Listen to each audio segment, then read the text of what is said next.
Smart study পাঠশালার পক্ষ থেকে current affairs নিয়ে এসেছি মাত্র 3.5 মিনিটে স্পেশাল। তোমরা লাইক, শেয়ার এবং সাবস্ক্রাইব করো চ্যানেলটি। আজকের প্রথম প্রশ্ন, every year on 9th July National Dimples Day is celebrated in India. প্রতি বছর 9 জুলাই ভারতে ন্যাশনাল ডিম্পল ডে পালিত হয়। Ukraine President Vladimir Zelensky and Polish Prime Minister Donald Tusk have signed a bilateral security agreement in Warsaw. ইউক্রেনের president Vladimir Zelensky এবং পোল্যান্ডের প্রধানমন্ত্রী Donald Tusk ওয়ার্সোতে একটি দ্বিপাক্ষিক নিরাপত্তা চুক্তি স্বাক্ষর করেছেন। Prime Minister Narendra Modi will co-chair the 22nd annual summit between India and Russia with Russian President Vladimir Putin in Moscow. প্রধানমন্ত্রী নরেন্দ্র মোদী মস্কোতে রাশিয়ার রাষ্ট্রপতি ভ্লাদিমির পুতিনের সাথে ভারত ও রাশিয়ার মধ্যে 22তম বার্ষিক শীর্ষ সম্মেলনের সহ-সভাপতিত্ব করবেন।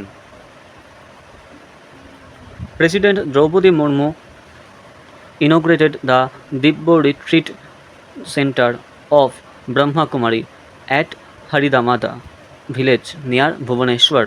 রাষ্ট্রপতি দ্রৌপদী মুর্মু ভুবনেশ্বরের কাছে হরিদামাদা গ্রামে ব্রহ্মাকুমারীর দিব্যা রিট্রিট সেন্টার উদ্বোধন করেছেন। Eminent Tamil writer Shiv Shankari has been nominated for the Dr. C. Narayana Reddy National Literary Award 2024. বিশিষ্ট তামিল লেখক শিব শঙ্করী ডক্টর সি নারায়ণ রেড্ডি জাতীয় সাহিত্য পুরস্কার 2024-এর জন্য মনোনীত হয়েছেন। কেনিয়া's middle distance runner Faith Kipyegon has broken her own world record in the 1500-meter race at the Paris Diamond League. কেনিয়ার মধ্য দূরত্বের দৌড়বিদ কেইথ কিপিয়েগন প্যারিস ডায়মন্ড লিগে 1500 মিটার দৌড়ে তার নিজের বিশ্ব রেকর্ড ভেঙেছেন। Delhi lieutenant governor Vinai Kumar Saxena has launched the public entertainment portal at the New Delhi Municipal Council Convention Center. Delhi lieutenant governor Vinai Kumar Saxena নতুন দিল্লি মিউনিসিপ্যাল কাউন্সিল কনভেনশন সেন্টারে পাবলিক এন্টারটেনমেন্ট পোর্টাল চালু করেছেন। India has won the men and women's singles title at the Saint Denis Reunion Open Badminton Tournament. Bharat Saint Denis Reunion Open Badminton টুর্নামেন্টে পুরুষ ও মহিলা একক শিরোপা জিতেছে। PV Sindhu and Sharath Kamal will be India's flag bearers at the opening ceremony of Paris Olympics 2024. Paris Olympic 2024 এর উদ্বোধনী অনুষ্ঠানে পিভি সিন্ধু ও শরৎ কমল ভারতের পতাকাবাহী হবেন। প্রথমে শরৎ কমলের নাম ছিল, পরবর্তীতে পিভি সিন্ধুর নাম যোগ করা হয়েছে এবং প্যারিস অলিম্পিক অনুষ্ঠিত হবে প্যারিসে।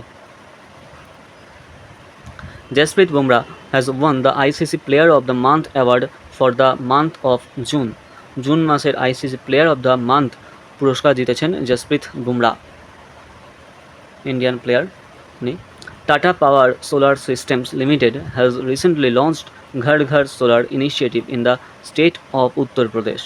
Tata Power Solar Systems Limited সম্প্রতি উত্তরপ্রদেশ রাজ্যে ঘর ঘর সোলার উদ্যোগ চালু করেছে। Russian President Vladimir Putin honored PM Narendra Modi with Russia's highest civilian award, Order of Saint Andrew the Apostle. রাশিয়ার রাষ্ট্রপতি ভ্লাদিমির পুতিন প্রধানমন্ত্রী নরেন্দ্র মোদীকে রাশিয়ার সর্বোচ্চ বেসামরিক পুরস্কার Order of Saint Andrew the Apostle দিয়ে সম্মানিত করেছেন।